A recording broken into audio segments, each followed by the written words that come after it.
Hello friends, स्वागत है आपका इनक्यू स्टडी यूट्यूब चैनल पर।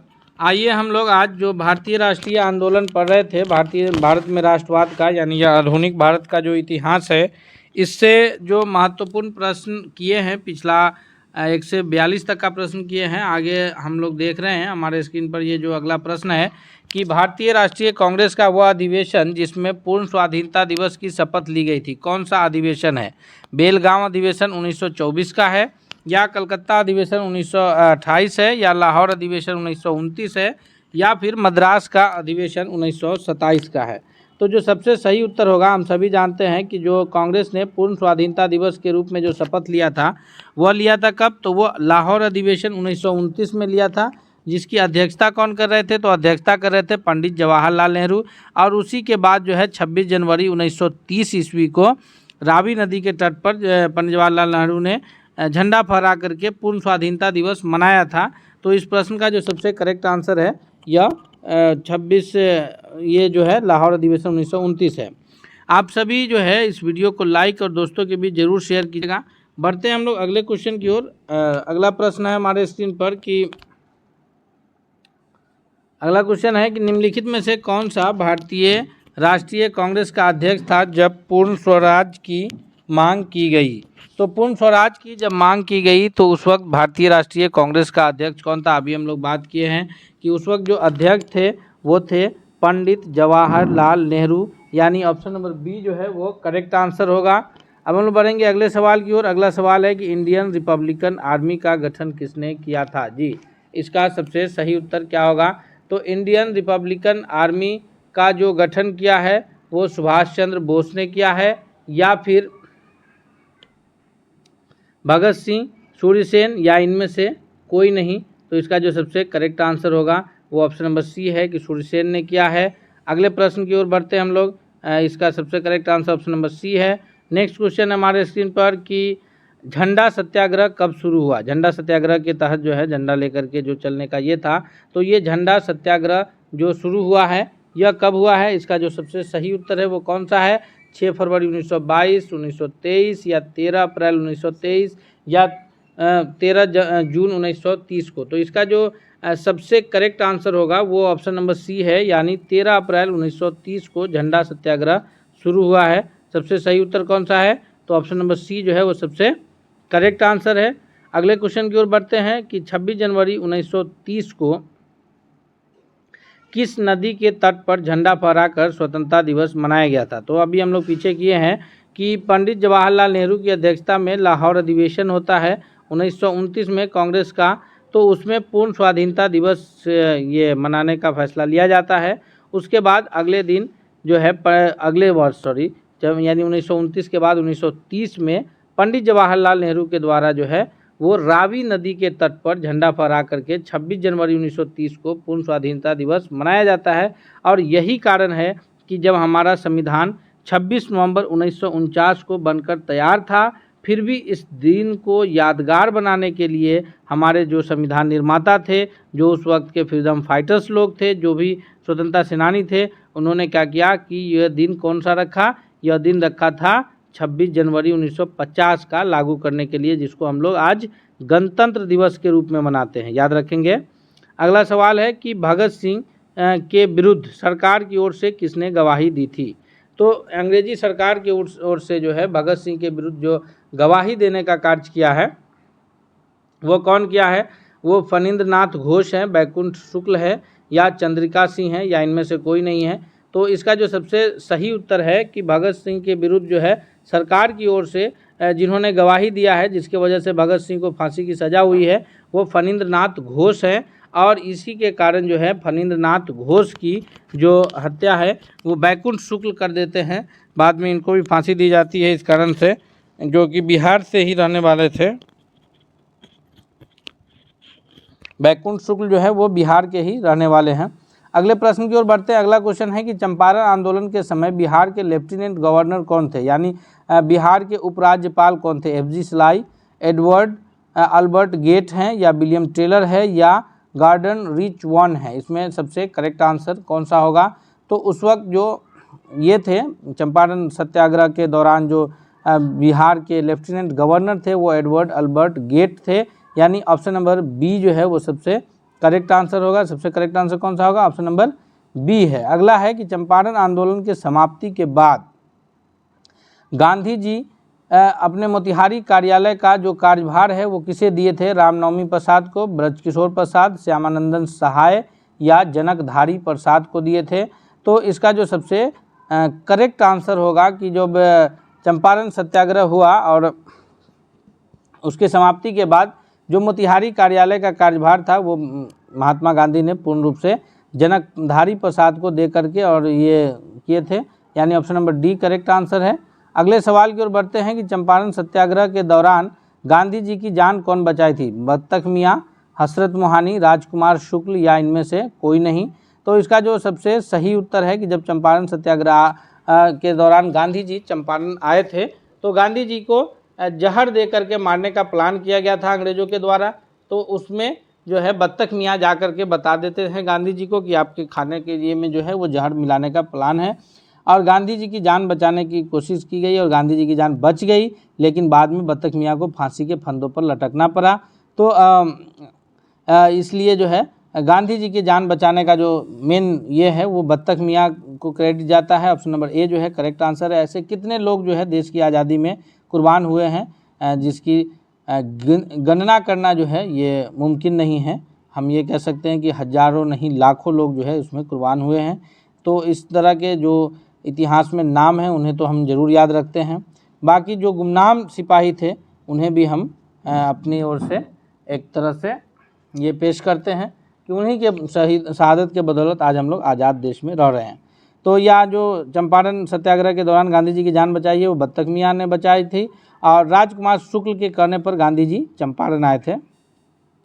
अगला प्रश्न है कि गांधी जी की 11 सूत्री मांगों को लॉर्ड इरविन द्वारा ठुकराए जाने की प्रतिक्रिया के फलस्वरूप कौन सा आंदोलन चला था? यानी जब गांधी जी 11 सूत्री मांग रखे थे और उसको लॉर्ड इरविन ने ठुकरा दिया तो उसके बाद उसको कौन सा ये आंदोलन चला?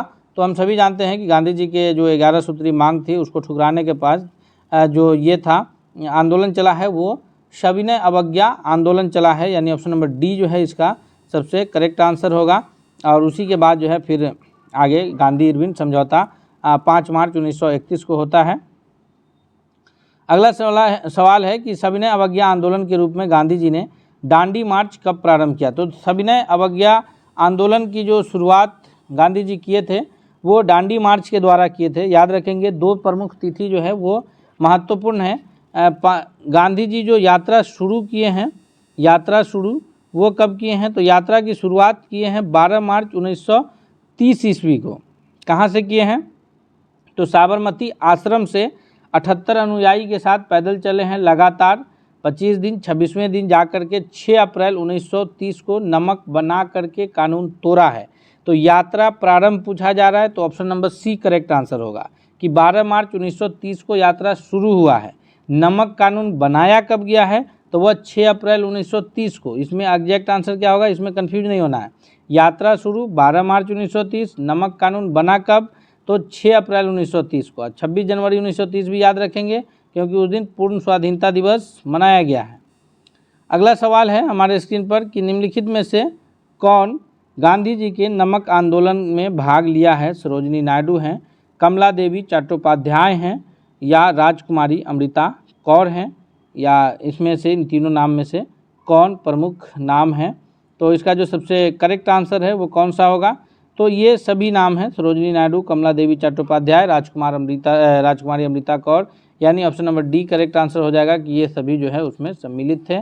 अगला है कि सबसे पहले कौन सी घटना घटी है? दांडी मार्च की घटना, गांधी इरविन समझौता, भारत छोड़ो आंदोलन, साइमन कमीशन का आगमन। तो हम सभी जानते हैं कि सबसे पहले जो घटना घटी है इन सब में से वह घटना कौन सी घटी है जी? तो इसका जो सबसे करेक्ट आंसर होगा वो डी होगा, क्योंकि 1942 में हुआ है भारत छोड़ो आंदोलन, 1931 में हुआ है गांधी समझौता, इरविन समझौता, 1930 में हुआ है दांडी मार्च, और उससे पहले 1928 में साइमन कमीशन आया था। तो ऑप्शन नंबर डी जो है वो सबसे करेक्ट आंसर होगा। अगले सवाल की ओर बढ़ते हैं हम लोग। अगला सवाल है कि शक्ति के विरुद्ध अधिकार के इस लड़ाई में मैं विश्व की सहानुभूति चाहता हूँ, यह कथन किससे आंदोलन के दौरान कहा गया था, असहयोग आंदोलन के दौरान, या गांधी जी की दांडी सत्याग्रह के दौरान, या व्यक्तिगत सत्याग्रह के दौरान, या फिर भारत छोड़ो आंदोलन के दौरान।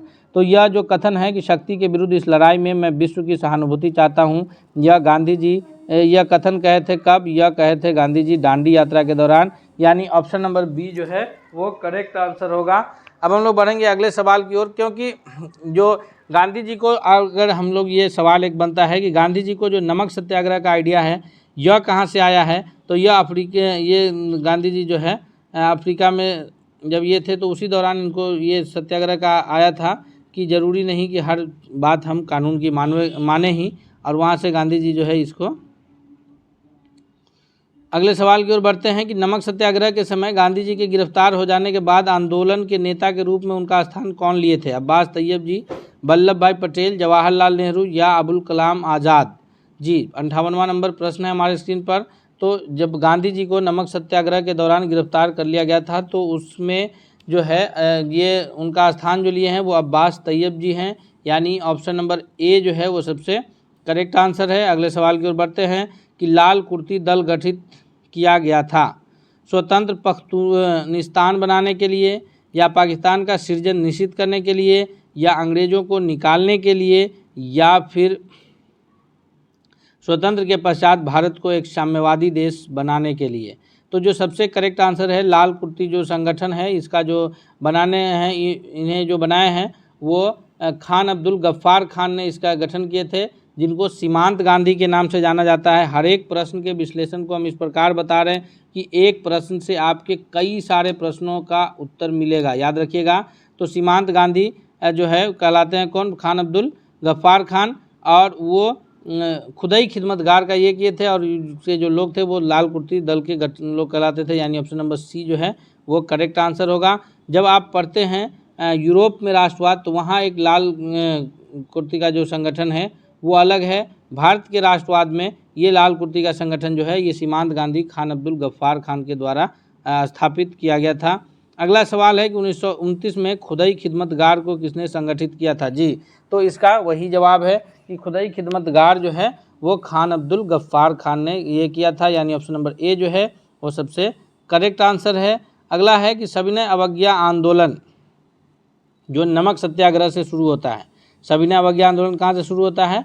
नमक सत्याग्रह से शुरू होता है। तो इस आंदोलन के समय भारत के वायसराय कौन थे? तो हम सभी जानते हैं कि जब गांधी जी उन्हें अपना जो 11 सूत्री मांग रखे थे उसे ठुकराए जाने के बाद गांधी जी ने नमक सत्याग्रह के द्वारा सविनय अवज्ञा आंदोलन शुरुआत किए थे। तो सविनय अवज्ञा आंदोलन के समय जो यहाँ के वायसराय थे वो थे कौन? लॉर्ड इरविन थे।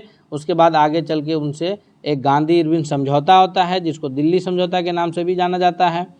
अगला सवाल है कि जियाल रंग आंदोलन कहाँ प्रारंभ हुआ था? जियाल रंग आंदोलन जो है यह एक जनजातीय आंदोलन था। उस वक्त का जो जनजातीय आंदोलन था उसको जियाल रंग आंदोलन के नाम से जाना जाता है।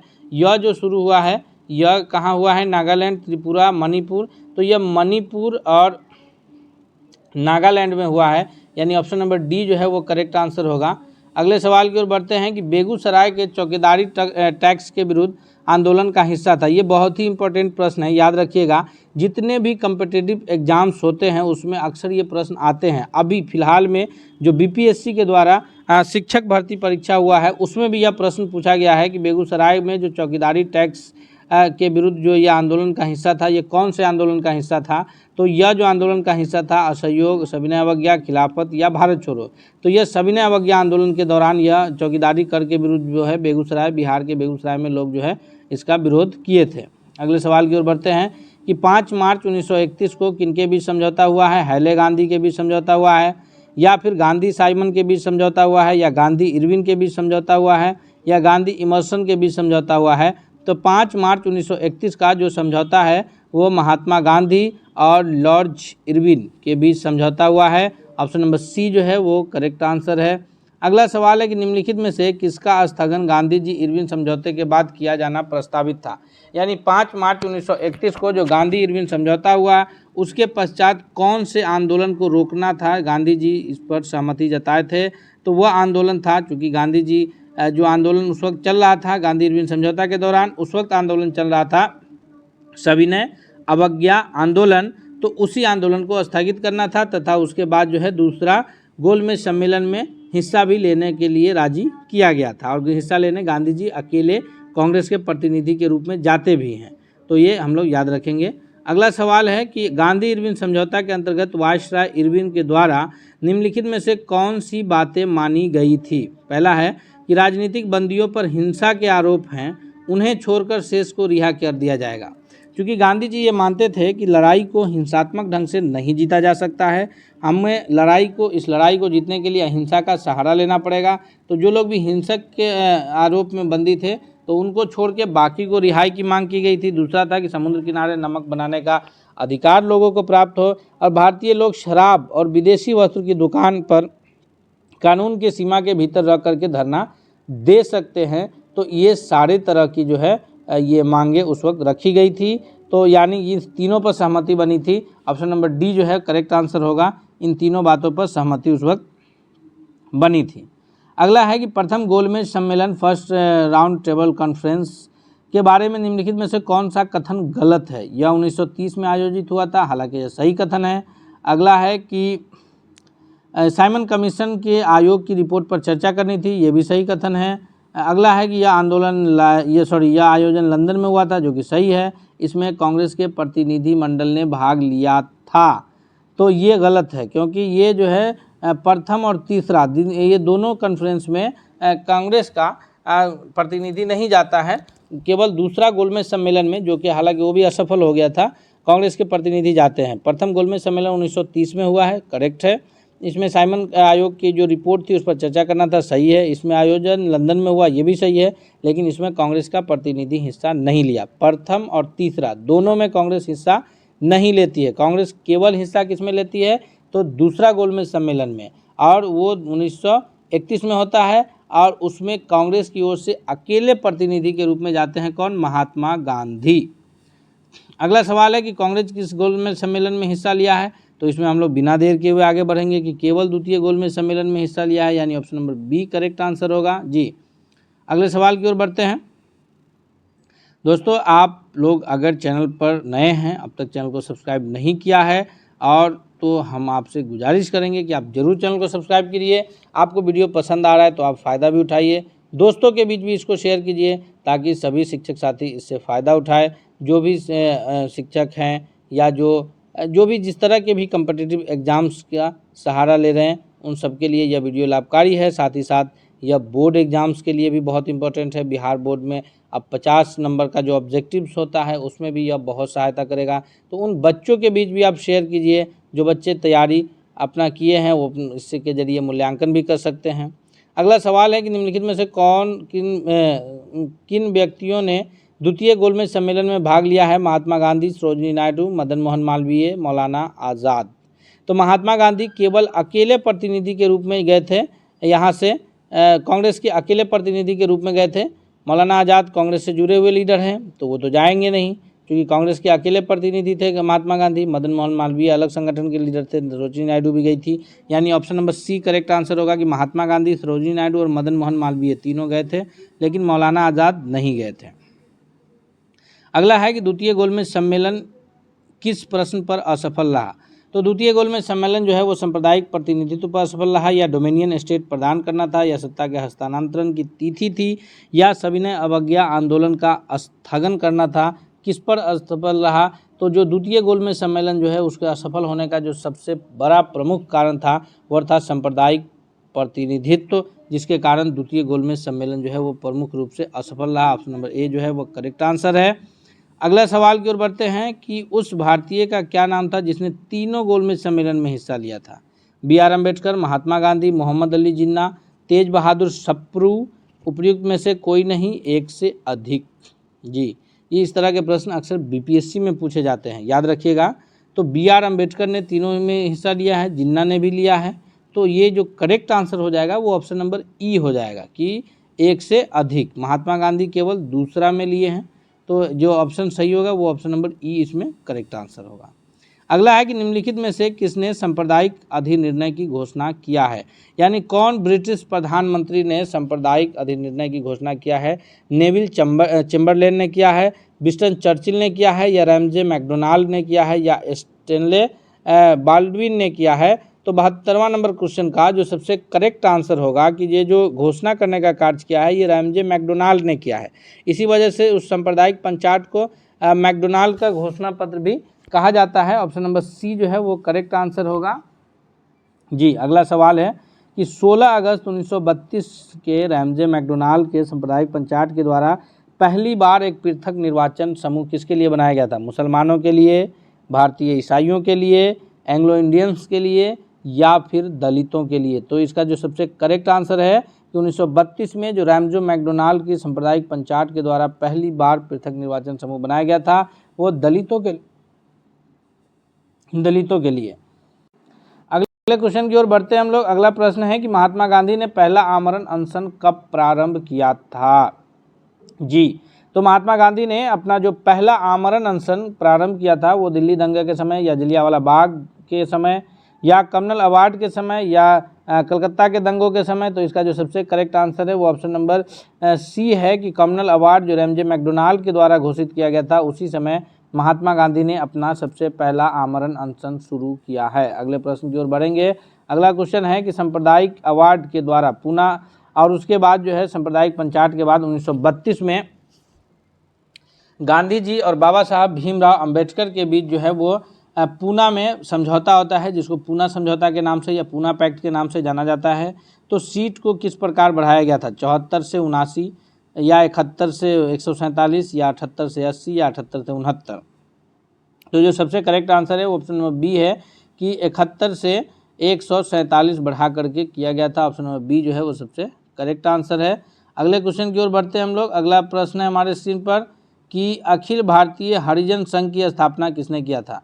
नारायण गुरु ने, विवेकानंद ने, डॉक्टर भीमराव अंबेडकर ने, या फिर महात्मा गांधी ने? दोस्तों, आप जो वीडियो देख रहे हैं इससे पहले, मेरे बताने से पहले अगर आप आंसर कर पा रहे हैं तो क्वेश्चन नंबर के साथ आप आंसर जरूर करें, ताकि उससे ये पता चले कि आपकी तैयारी कितने % हो गई है, ये भी हमें पता लगाना आसान रहेगा।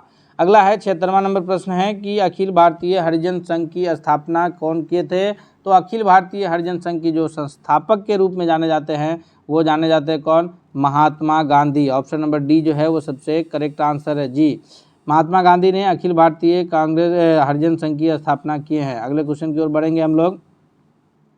तृतीय गोलमेज सम्मेलन कब समाप्त हुआ है? जी, तृतीय गोलमेज सम्मेलन जो है यह 24 दिसंबर 1932 को समाप्त हुआ है, या 17 नवंबर 1932 को, या फिर 12 नवंबर 1932, या 15 नवंबर 1932 को? इसका जो सबसे सही उत्तर है वो कौन सा है? तो 77वां नंबर प्रश्न का जो सबसे करेक्ट आंसर है जो ये समाप्त हुआ है यह 24 दिसंबर 1932 को हुआ है। ऑप्शन नंबर ए जो है वो सबसे करेक्ट आंसर है। अगला है कि किस ब्रिटिश प्रधानमंत्री ने क्रिप्स प्रस्ताव की घोषणा की थी? क्लेमेंट एटली ने, चर्चिल ने, पामस्टर ने, या इनमें से कोई नहीं? जी, तो इसका जो सबसे सही उत्तर है कि जो ब्रिटिश प्रधानमंत्री ने क्रिप्स प्रस्ताव की घोषणा की है वो विंस्टन चर्चिल के रूप में जाने जाते हैं। ऑप्शन नंबर बी जो है वो करेक्ट आंसर है। अगला सवाल है कि क्रिप्स प्रस्ताव की घोषणा कब की गई थी? जी, क्रिप्स प्रस्ताव की घोषणा जो है यह 11 जनवरी 1942 को किया गया है, या फिर 11 फरवरी 1942 को किया गया है, या 11 मार्च 1942 को, या 11 अप्रैल 1942 को? तो इसका जो सबसे सही उत्तर है, इसका जो घोषणा हुआ है वह 11 मार्च 1942 को, यानी ऑप्शन नंबर सी सबसे करेक्ट आंसर होगा। जी, अगला क्वेश्चन है कि क्रिप्स प्रस्ताव किसके नेतृत्व में गठित हुआ है? स्टेफर्ड क्रिप्स के नेतृत्व में, जॉन साइमन के नेतृत्व में, या फिर लैंस डाउन के नेतृत्व में? तो ये स्टेफर्ड क्रिप्स के नेतृत्व में हुआ था, इसलिए इसको क्रिप्स प्रस्ताव के नाम से जाना भी जाता है। ऑप्शन नंबर ए जो है करेक्ट आंसर है। अगला है कि किसने क्रिप्स प्रस्ताव को पोस्ट डेटेड चेक कहा था? ये क्रिप्स प्रस्ताव जब भारत आया तो उसको जो है पोस्ट डेटेड चेक क्यों कहा गया? किसने कहा था? वो जवाहरलाल नेहरू ने कहा है, महात्मा गांधी ने कहा है, सरदार वल्लभ भाई पटेल ने कहा है, या फिर डॉक्टर राजेंद्र प्रसाद ने कहा है? तो ये जो है 81 नंबर प्रश्न इसका सबसे करेक्ट आंसर होगा ऑप्शन नंबर बी, यानी महात्मा गांधी ने इसे जो है पोस्ट डेटेड चेक के रूप में कहा है। अगला है क्रिप्स प्रस्ताव के उद्देश्य में शामिल नहीं था। द्वितीय विश्व युद्ध में भारतीयों का जो द्वितीय विश्व युद्ध में भारत का समर्थन, भारत स्वतंत्रता की स्पष्टि थी, डोमिनियन स्टेट का दर्जा, या फिर संविधान निर्माण परिषद का गठन। तो इसका जो सबसे सही उत्तर है वह है कि भारत के स्वतंत्र की स्पष्ट तिथि का ये शामिल इसमें नहीं था। अगला है कि क्रिप्स प्रस्ताव को कब वापस ले लिया गया है? 11 जनवरी 1942 को, 11 फरवरी 1942 को, 11 मार्च 1942 को, या फिर 11 अप्रैल 1942 को। तो इसका जो सबसे सही उत्तर है कि जो क्रिप्स प्रस्ताव को वापस ले लिया गया है यह कब लिया गया है? ऑप्शन नंबर बी जो है 11 फरवरी 1942 को सबसे सही उत्तर है। अगले क्वेश्चन की ओर बढ़ते हैं। क्रिप्स प्रस्ताव के समय भारत के वायसराय कौन थे? लॉर्ड इरविन, या फिर लॉर्ड विलिंगडन, या फिर लॉर्ड लिनलिथगो, या लॉर्ड वेवेल? जी, इसका सबसे सही उत्तर कौन है? तो इसका जो सबसे सही उत्तर है कि जब क्रिप्स प्रस्ताव आया था तो उस वक्त जो भारत के ये थे वायसराय थे वो थे लॉर्ड लिनलिथगो, यानी ऑप्शन नंबर सी जो है वो सबसे करेक्ट आंसर होगा, लॉर्ड लिनलिथगो थे। अगले प्रश्न की ओर बढ़ते हैं। अगला क्वेश्चन है कि भारत छोड़ो आंदोलन कब प्रारंभ हुआ है? जी, भारत छोड़ो आंदोलन जो प्रारंभ हुआ है इसकी सबसे सही जानकारी कौन सी है? तो इसका जो सबसे करेक्ट आंसर है, भारत छोड़ो आंदोलन जो प्रारंभ हुआ है वो 9 अगस्त 1942 को, हम सभी जानते हैं। ऑप्शन नंबर ए जो है वो सबसे करेक्ट उत्तर है। अगले सवाल की ओर बढ़ते हैं। अगला सवाल कौन सा है देखते हैं। अगला सवाल है कि WG आर्चर के द्वारा राजेंद्र प्रसाद को 9 अगस्त 1942 को गिरफ्तार करके कहाँ भेजा गया? भारत छोड़ो आंदोलन जब शुरुआत हुआ तो WG आर्चर ये जो है डॉक्टर राजेंद्र प्रसाद को गिरफ्तार करके कैंप जेल में भेजे, हजारीबाग जेल में, बांकीपुर जेल में, भागलपुर जेल में। तो इसका जो सबसे करेक्ट आंसर है कि WG आर्चर ने जो गिरफ्तार करके भेजे थे वो बांकीपुर जेल में डॉक्टर राजेंद्र प्रसाद को गिरफ्तार करके भेज दिए थे। बाकी महात्मा गांधी को जो है गिरफ्तार करके कहाँ रखा गया था? तो वो आगा खां पैलेस में रखे थे। अगला है कि भारत छोड़ो आंदोलन के क्रम में पटना सचिवालय में गोलीकांड कब हुआ? जी, 11 अगस्त 1942 को, 9 अगस्त 1942 को, 12 अगस्त 1942 को, 15 अगस्त 1942 को। तो इसका जो सबसे करेक्ट आंसर है 87वां नंबर प्रश्न का वो ऑप्शन नंबर ए है कि 11 अगस्त 1942 को भारत छोड़ो आंदोलन के क्रम में पटना सचिवालय में गोलीकांड हुआ है। अगला सवाल है कि भारत छोड़ो आंदोलन के क्रम में पटना सचिवालय गोलीकांड में शहीद होने वालों में निम्न में से कौन शामिल नहीं थे? उमाकांत प्रसाद सिन्हा हैं, डॉक्टर राजेंद्र सिंह हैं, रामानंदन सिंह हैं, सीताराम केसरी हैं। जी, 88वां नंबर प्रश्न का सबसे जो सही उत्तर है वो ऑप्शन नंबर डी है कि सीताराम केसरी नहीं है, बाकी सारे लोग उसमें शहीद हो गए थे। अगला सवाल है कि भारत छोड़ो आंदोलन के दौरान सरकार ने निम्न में से कौन सी अखबार का प्रकाशन किया है? Bihar news, Patna news, India news, India nation. तो इसका जो सबसे करेक्ट आंसर है कि भारत छोड़ो आंदोलन के दौरान सरकार की ओर से जो अखबार का प्रकाशन किया गया है वो इंडिया नेशन के नाम से जाना जाता है। ऑप्शन नंबर डी सबसे सही उत्तर है। अगला है कि बिहार में किस स्थान के युवकों ने ब्रिटिश शासन का मुकाबला करने के लिए ध्रुव दल का गठन किया था? जी, इसका सबसे करेक्ट आंसर कौन होगा? तो इसका जो सबसे करेक्ट आंसर होगा कटिहार, डेहरी, बिहार शरीफ, मुजफ्फरपुर। तो जो सबसे सही उत्तर है वो ऑप्शन नंबर ए है कि कटिहार के लोगों ने जो है ध्रुव दल का गठन किया है। ऑप्शन नंबर ए जो है वो सबसे सही उत्तर है। अगले क्वेश्चन की ओर बढ़ते हैं। 51वां नंबर प्रश्न है। 91 नंबर, भारत छोड़ो आंदोलन से उत्पन्न दंगे किस एरिया में सबसे अधिक था? यह एरिया जो है बिहार, बंगाल, गुजरात, संयुक्त प्रांत, निम्नलिखित में से जो सही विचार है वो करना है। तो ये बिहार और संयुक्त प्रांत में सबसे अधिक था, यानी पहला और चौथा होगा। ऑप्शन नंबर डी इसके हिसाब से सबसे करेक्ट आंसर होगा। जी, सबसे correct answer option number D होगा। अगला है कि जयप्रकाश नारायण किस आंदोलन से संबंधित है? चंपारण सत्याग्रह से, असहयोग आंदोलन से, व्यक्तिगत सत्याग्रह से, या फिर भारत छोड़ो आंदोलन से? तो चंपारण सत्याग्रह 1917 में हुआ था, जो गांधी जी आए थे चंपारण राजकुमार शुक्ल के कहने पर। असहयोग आंदोलन 1920 के आसपास में हुआ है, और जो कि जलियांवाला बाग हत्याकांड के विरुद्ध हुआ है। व्यक्तिगत सत्याग्रह जो है, जो पहले सत्याग्रही है वो आचार्य विनोबा भावे हैं। भारत छोड़ो आंदोलन 1942 में शुरू हुआ है। जयप्रकाश नारायण जो है उसमें प्रमुख रूप से हिस्सा लिए हैं। ऑप्शन नंबर डी इसका सबसे सही उत्तर है। अगला है कि जयप्रकाश नारायण ने युवकों को गुरिल्ला युद्ध में प्रशिक्षित करने के लिए आज़ाद दस्ता का गठन कहाँ किया था? जी, इसका सबसे सही उत्तर क्या होगा? तो इसका जो सबसे करेक्ट आंसर होगा वो कौन सा होगा? आज़ाद दस्ता का गठन कहाँ किया था? तो इसका नेपाल, भागलपुर, पटना में। तो इसका जो सबसे सही उत्तर है वो कौन सा होगा? इसका जो सबसे करेक्ट आंसर है वो ऑप्शन नंबर ए है, यानी नेपाल में किया गया था। अगले सवाल की ओर बढ़ते हैं हम लोग। अगला सवाल है कि बिहार के लिए गठित आज़ाद परिषद के संयोजक कौन थे? सूरज नारायण सिंह, जयप्रकाश नारायण सिंह, या फिर सियाराम सिंह, या राम मनोहर लोहिया। तो बिहार में जो गठित आज़ाद परिषद था उसके संयोजक जो थे वो राम मनोहर लोहिया थे। ऑप्शन नंबर डी जो है वो करेक्ट आंसर है। अगला सवाल है कि आज़ाद दस्ता का गठन क्यों हुआ था? अंग्रेजों की हत्या करने के लिए, तोड़फोड़ की कार्रवाई करने के लिए, या फिर युद्ध के कार्यों में सरकार को बाधा पहुंचाने के लिए? तो इसका जो सबसे सही उत्तर है ऑप्शन नंबर ए गलत है, क्योंकि जो भी लड़ाई लड़ा गया था वो सारा अहिंसात्मक ढंग से लड़ा गया था, तो हत्या का चर्चा तो हो ही नहीं सकता है। तो जो सबसे सही उत्तर है ऑप्शन नंबर डी होगा, यानी कि जो गठन हुआ था वो दोनों के लिए हुआ है। अगले सवाल की ओर बढ़ते हैं। अगला सवाल कौन सा है देखते हैं। तो अगला सवाल है कि भारत छोड़ो आंदोलन के समय भारत के वायसराय कौन थे? जी 96 नंबर प्रश्न है कि भारत छोड़ो आंदोलन के समय भारत के वायसराय कौन थे? Lord Irwin, Lord Willingdon, Lord Lin. Bharat छोड़ो आंदोलन के समय जो ये थे वो कौन थे? वो थे लॉर्ड लिन लिथगो। ऑप्शन नंबर सी जो है वो करेक्ट आंसर होगा। अगला सवाल है कि भारत छोड़ो आंदोलन के समय महात्मा गांधी द्वारा दिया गया नारा कौन था? हे दिल्ली चलो, हे राम, करो या मरो। तो इसका जो सबसे सही जवाब है कि भारत छोड़ो आंदोलन के समय जो महात्मा गांधी कहे थे कि डू एंड डाई का नारा दिए थे, यानी या तो करो या फिर मरो, ये नारा ऑप्शन नंबर सी जो है वो सबसे करेक्ट आंसर है। अगला है कि भारत छोड़ो आंदोलन के समय कांग्रेस के अध्यक्ष कौन थे? तो भारत छोड़ो आंदोलन का जब चल रहा था 1942 में, उस वक्त जो कांग्रेस की अध्यक्षता कर रहे थे वो जवाहरलाल नेहरू कर रहे थे, सरोजिनी नायडू कर रही थी, या फिर मौलाना अबुल कलाम आज़ाद कर रहे थे। तो भारत छोड़ो आंदोलन के समय कांग्रेस का नेतृत्व मौलाना अबुल कलाम आज़ाद के हाथों में था। ऑप्शन नंबर सी सबसे सही उत्तर है। अगला है कि भारत छोड़ो आंदोलन के समय निम्न में से कौन सा हजारीबाग के जेल से फरार हुए थे? जी ये प्रश्न जो भी है 67वीं बीपीएससी में पूछा गया था। ये जब जो कैंसिल हुआ है उसमें कि जो भारत छोड़ो आंदोलन के समय हजारीबाग जेल से फरार होने वाले नाम कौन है? राम मनोहर लोहिया हैं, अरुणा आसफ अली हैं, या फिर जयप्रकाश नारायण हैं। तो इसका जो सबसे सही जवाब है कि जो हजारीबाग जेल से फरार हुए थे वो जयप्रकाश नारायण थे। ऑप्शन नंबर सी जो है वो करेक्ट आंसर होगा। 100वां नंबर प्रश्न है कि भारत छोड़ो आंदोलन के समय गांधी जी के कैद करके कहाँ रखा गया था? जी भारत छोड़ो आंदोलन के समय जो गांधी जी को कैद करके रखा गया था, पूना जेल, आगा खां पैलेस, बांकीपुर जेल, या हजारीबाग जेल?